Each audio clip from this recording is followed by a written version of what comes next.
අනගාരിക ධර්මපාලතුමා ඕක තමයි කිව්වේ. මතක තියාගනින්න. කවදා හරි සුද්ධෝ මේ රට දාලා යනවා.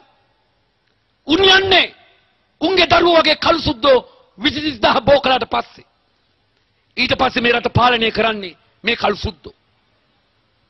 උන් සිංහල භාෂාවට බුදුදහමට අපහාස කරාවි.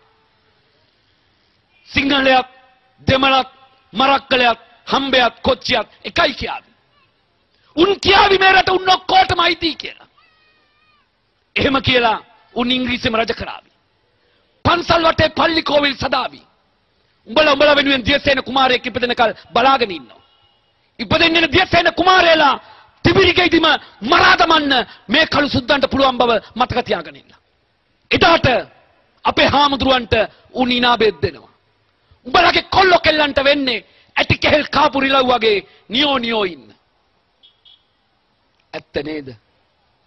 අද වෙලා තියෙනවා නේද?